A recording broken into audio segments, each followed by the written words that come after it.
Le respect des droits de l'homme et des libertés fondamentales sont les conditions sine qua non de ce dialogue.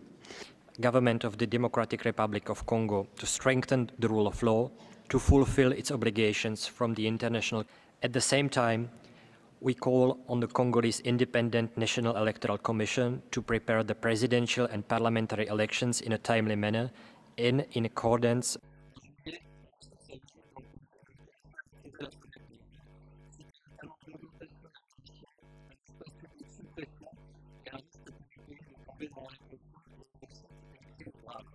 Nous avons considéré tout cela comme étant un débat positif.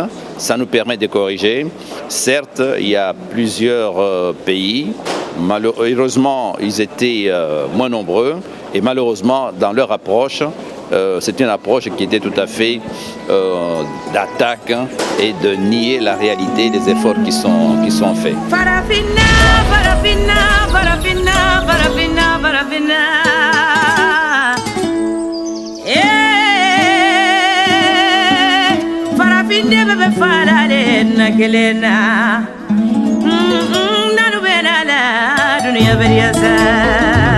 Africains aliso entre noir nango eza nation oyo evandi na berceau de l'humanité. Tu n'as pas à te présenter, oh oh, juste ta couleur identifie ta source. Continent kitoko nzamba pesa biso liboso mabele kitoko maisa bayoka mapepe bandeke yalaki nyonso bongo banyama babisi ya mitindo na mitindo nyonso se mpona biso banafrika tolia tozwa makasi mpe mayele o ya koluka kotombola mpe kobatela o mabele esakomba apesa biso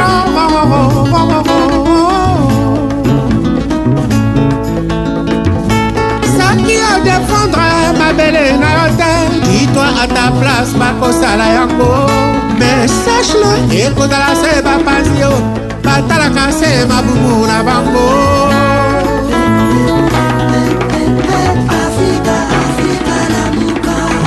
Divisé pour mieux régner oh, les devises na bango toyebi tobobani topasani on a songi na bango.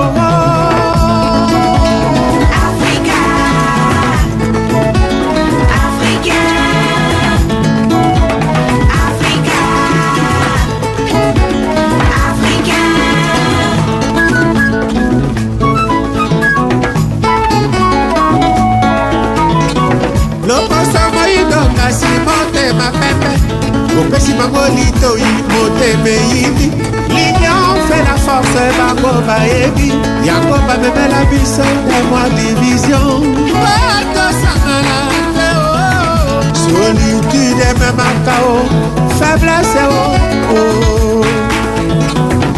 bien sûr bakataka mai na machete te mais soki malili ekomisi yango glace to libanga ekokatana. L'Afrique s'éveillera. Parole de Jules Chobo et Badio.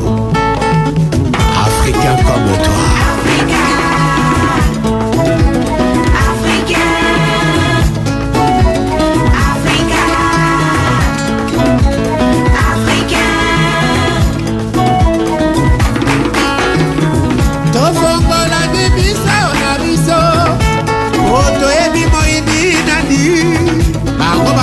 Banyama bato te basala mandoki bameka kose na Afrika makila Afrika bamoni tina te o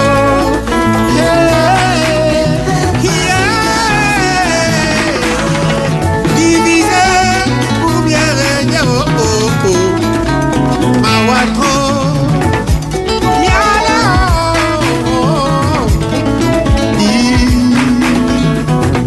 basibisi bamina mandoki na maboko bango moko na nsima bazoprofite koyiba o koviole bamama bana mike elobelaka bango rien.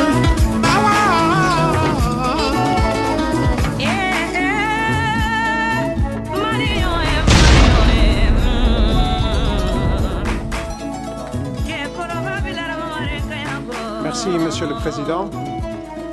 L'Union européenne accueille positivement la tenue de ce dialogue sur la situation des droits de l'homme en RDC à un moment extrêmement important pour l'avenir de la paix, de la démocratie et de la stabilité dans le pays.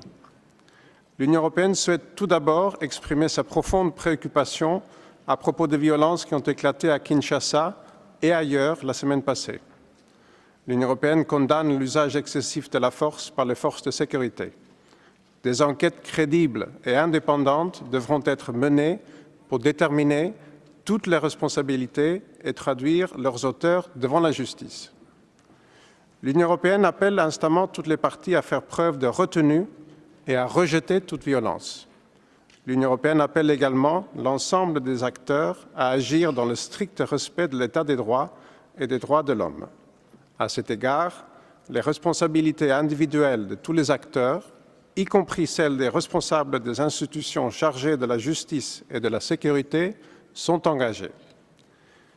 Il est impératif que les libertés fondamentales soient respectées, en particulier en ce qui concerne les médias, les forces politiques et la société civile. L'Union européenne souligne le lien direct entre l'apaisement du climat politique en RDC et la conduite des élections. L'Union européenne salue le dernier rapport soumis par le haut-commissaire et son engagement personnel, tel que démontré par sa récente visite dans le pays. Elle réitère son plein appui pour le travail remarquable accompli par le bureau du BCN-UDH sur le terrain. L'Union européenne souhaite enfin poser la question suivante au haut-commissaire. Quels sont les dispositifs préventifs que votre bureau compte mettre en place afin d'assurer un suivi encore plus étroit de la situation dans cette période cruciale, en particulier en ce qui concerne les violations liées aux droits civils et politiques, afin de pouvoir réagir. Thank you very much. Merci, Monsieur le Président. Ma délégation remercie le HCDH pour son rapport sur la situation des droits de l'homme en République démocratique du Congo, couvrant la période allant de juin 2015 à mai 2016. Ma délégation se félicite des avancées enregistrées par la République démocratique du Congo en matière des droits de l'homme, en particulier l'amélioration du cadre législatif national, entre autres avec la ratification de la Convention relative aux droits des personnes handicapées et le renforcement de la prévention de la lutte contre l'impunité en cas de crimes de génocide, de crimes de guerre et de crimes contre l'humanité. Nous saluons les efforts déployés pour renforcer le rôle des femmes dans le processus électoral à travers en particulier l'amendement du Code de la famille visant à abolir toute disposition discriminatoire et la loi d'août 2015 portant modalité d'application des droits de la femme et de la parité, y compris dans le domaine politique et administratif.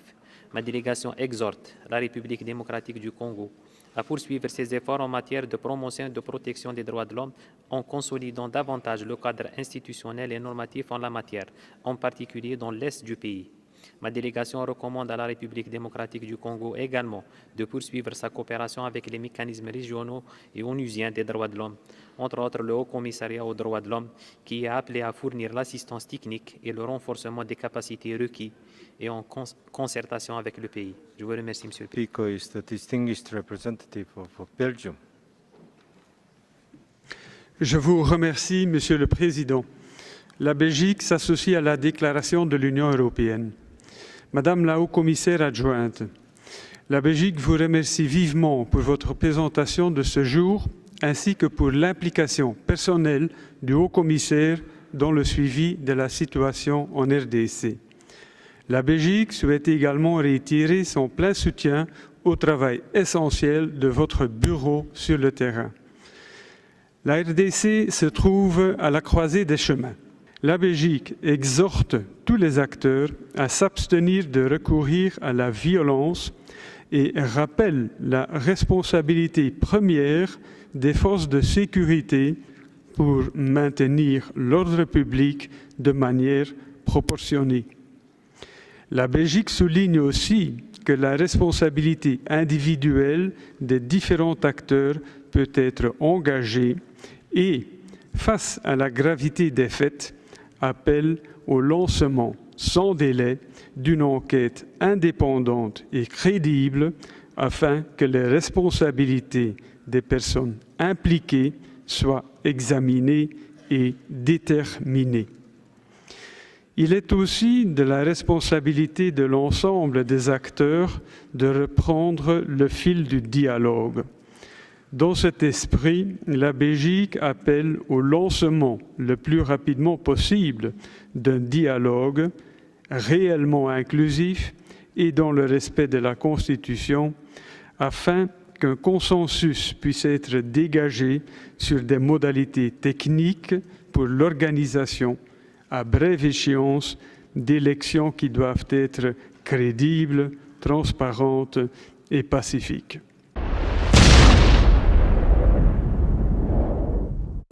Thank you. The next speaker is the distinguished representative of France. Le suivi assuré par ce Conseil et par le Haut-Commissariat sont essentiels pour soutenir les efforts de la RDC en matière de droits de l'homme. C'est pourquoi la France est favorable à l'adoption, à cette session du Conseil, d'une résolution qui permette de continuer à accompagner les mesures des autorités congolaises en ce sens, au cours d'une période clé pour la stabilisation durable du pays. La France est extrêmement préoccupée par les violences perpétrées récemment à l'occasion de manifestations qui ont entraîné le décès de nombreuses personnes. La France condamne fermement ces violences et appelle l'ensemble des acteurs à la retenue. La France appelle les autorités congolaises à accélérer la préparation transparente des élections dans le cadre d'un dialogue pleinement inclusif. Elle appelle l'ensemble des acteurs à inscrire leur action dans le cadre de la résolution 2277 du Conseil de sécurité. La Suisse remercie le haut-commissaire des Nations Unies aux droits de l'homme pour son rapport sur la RDC et Madame la haut-commissaire adjointe pour sa présentation. La Suisse partage vos préoccupations concernant les rétrécissements de l'espace démocratique et l'augmentation des atteintes aux libertés fondamentales dans toute la RDC. Malgré une amélioration du cadre législatif dans la lutte contre l'impunité, les problèmes structurels et institutionnels du système judiciaire demeurent. Elle salue à cet égard l'appel au calme publié vendredi dernier par le procureur ou par la procureure de la Cour pénale internationale. Dans ce contexte, la Suisse appelle les autorités de la RDC à respecter leurs obligations et engagements en matière de droits de l'homme et à mettre en œuvre sans tarder vos recommandations, en particulier celles visant à remédier les problèmes submentionnés. Madame la haut-commissaire adjointe, quelles autres mesures concrètes et immédiates peuvent-elles être prises pour assurer un processus électoral crédible et pacifique en RDC? Par ailleurs, les provinces de l'Est de la RDC restent touchées par le plus grand nombre de violations et abus des droits de l'homme et de violations du droit international humanitaire par toutes les parties. À ce sujet, outre la documentation de ces violations et abus au travers du projet Human Rights Profiling Project, quelles autres mesures concrètes recommandez-vous pour protéger efficacement les populations civiles résidant dans les zones à forte présence de groupes armés? Vu la tenue prochaine d'élections et l'augmentation des violences et atteintes aux libertés fondamentales constatées, la Suisse estime que ce Conseil doit continuer à suivre de près l'évolution de la situation des droits de l'homme en RDC et est, par conséquent, fortement en faveur de renouveler l'invitation au haut-commissaire à présenter un rapport sur ce sujet dans sa 36e session. Je vous remercie, Monsieur le Président. Le Luxembourg salue les avancées réalisées dans la lutte contre l'impunité. Cependant, ma délégation est extrêmement préoccupée par la perpétuation des abus et violations des droits de l'homme à l'encontre des civils, particulièrement les violences sexuelles, notamment contre des enfants en bas âge dans l'Est du pays.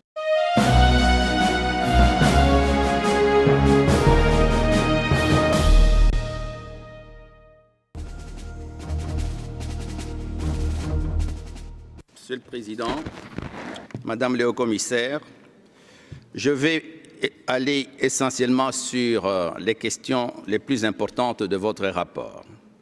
D'abord, s'agissant des événements du 19 et 20 septembre, je voudrais signaler que les forces de l'ordre et les services de renseignement avaient déconseillé cette marche-là, craignant des troubles majeurs au niveau du pays. Nous étions quelques décideurs politiques à avoir accepté le principe que la marche devait se faire, surtout que les organisateurs s'étaient engagés à en faire une marche pacifique. La journée du 19 n'a pas été une marche pacifique. Dès le départ, les pillages, dont on n'a pas fait beaucoup état dans la presse internationale, ont concerné tout ce qui représentait l'État, un parquet général de la République, un tribunal de paix, les sièges des partis politiques, aussi bien de la majorité que des partis qui étaient au dialogue, ont été incendiés. Un policier a été tué dans les premières heures et il a été, après cela, incendié. Le siège des différents partis politiques l'ont été. Une fillette de presque 12 ans a été violée par plusieurs manifestants. Des hommes ont été émasculés et des gens ont été décapités à la machette par les manifestants. Les forces de l'ordre ont eu à intervenir à la suite de ces dérapages. Nous étions très peu à avoir permis cette marche et l'a dérapé de par la responsabilité des organisateurs. Le 20, bien sûr, il y a eu des réactions des militants des partis des sièges qui avaient été incendiés et le gouvernement condamne aussi bien ce qui s'est passé le 19 que le 20 février.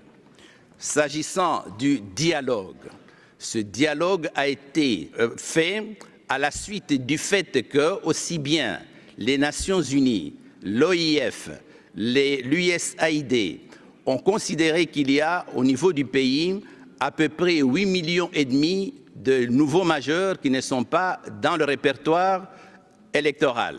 Nous avons également accepté que les Congolais de la diaspora puissent voter, ce qui automatiquement éloignait les délais par rapport à la date prévue par la Constitution. La Cour constitutionnelle a tranché la question de ce délai et le dialogue n'a pas d'autre but que de mettre en place le mécanisme qui permettrait des élections crédibles et qui puissent être suivies par tous les observateurs internationaux. S'agissant des principes constitutionnels, plusieurs rapports ont été faits à gauche, à droite, signalant que la République démocratique du Congo et son chef en particulier allaient violer la Constitution congolaise. Je vous confirme ici qu'il n'est pas question de violer la Constitution. Tous les principes qui sont inscrits dans cette Constitution seront strictement respectés. Les élections seront organisées à la suite du calendrier qui sera établi par la Commission électorale nationale indépendante et ce calendrier est en élaboration non seulement par la CENI mais par les organismes internationaux, y compris les Nations Unies, qui sont en train de préparer le chemin critique. Au sujet des prisonniers politiques, je voudrais signaler qu'aussi bien à la demande du haut-commissaire qu'à la suite des ordonnances que j'ai introduites à la signature du président, nous avons libéré dans ce pays plus de 2500 prisonniers en 2 mois. Tous les prisonniers politiques qui figuraient sur la liste de l'Union européenne comme groupe de soutien aux facilitateurs ont été tous libérés. Parmi ceux qui restent encore, il y a des casseurs, il y a des pilleurs, il y a des violeurs. Certes, ils ont une étiquette politique et nous n'entendons pas les libérer comme s'ils étaient de simples prisonniers d'opinion. Tous les prisonniers d'opinion, les instructions ont été données pour qu'ils puissent sortir. Tous ceux qui un jour ont dit Kabila doit partir, pas de 3e mandat, il faut respecter la Constitution, nous avons ordonné qu'ils puissent sortir. Mais ceux qui ont profité des manifestations dites pacifiques pour casser les biens des privés, les biens publics, incendier les tribunaux et cours de paix feront l'objet de poursuites judiciaires. Je vous remercie.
Bon, d'abord, ce débat a duré un peu plus de 2 heures, ce qui était beaucoup.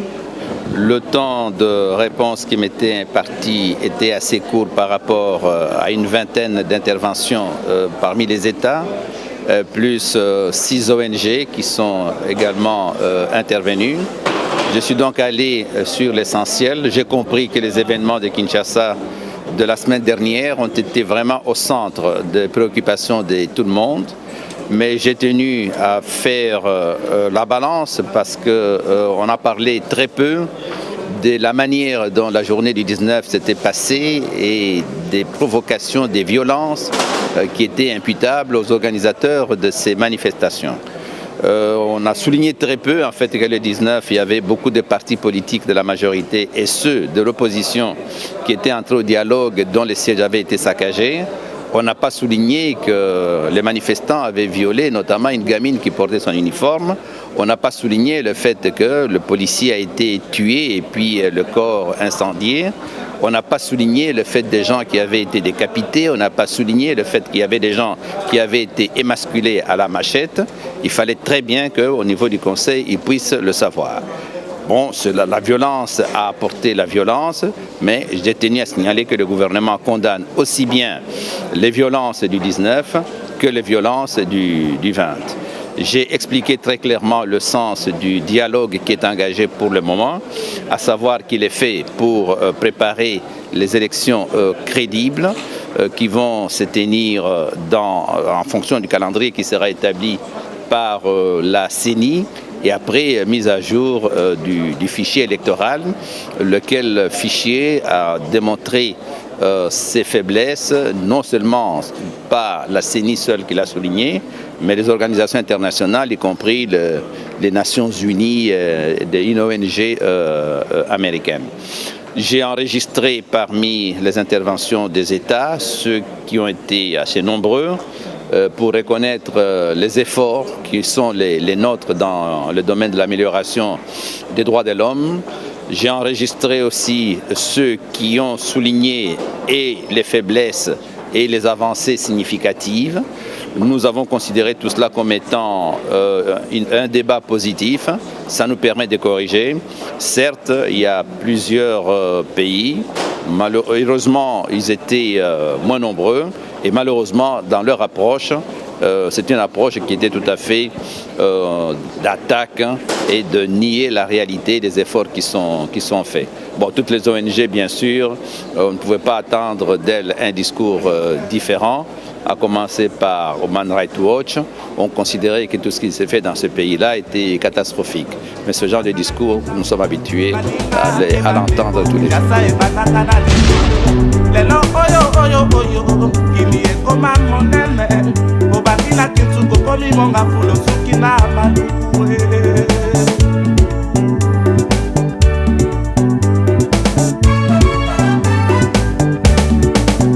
Le 30 juin 60 Moïse Ouakileli Panam le 24 novembre 65 Deuxième République Ita Zaïre le 24 avril 90 démocratie et continent Mboka. Le 17 mai 97, Mongwana na mboka la biso, tosongeli Kombo ya Kongo. RDC, ya solo mokili échangé. Lola na yebisaka ye asala kelasi akoma moto. Lelo ye aponi mosala na ngai tata na ye. Y a pas de saut métier, y a que de saute gens. Lola Zemba Bayoka. Bato batu na kati na nini ye akoma mawa mawa. Nyonso sema kanisa venira banana ye. Nyonso sema kanisa venira libota na ye. Lola papa asembaka na kotema na ye mokili échangé. Nazali mobali ko tokolembaka bino na ye te. Mokili échangé o bobo. Mokili échangé o bobo ya Lola mokongo ya mokili échangé o bobo. Bengela mata Maria tena kapo échangé o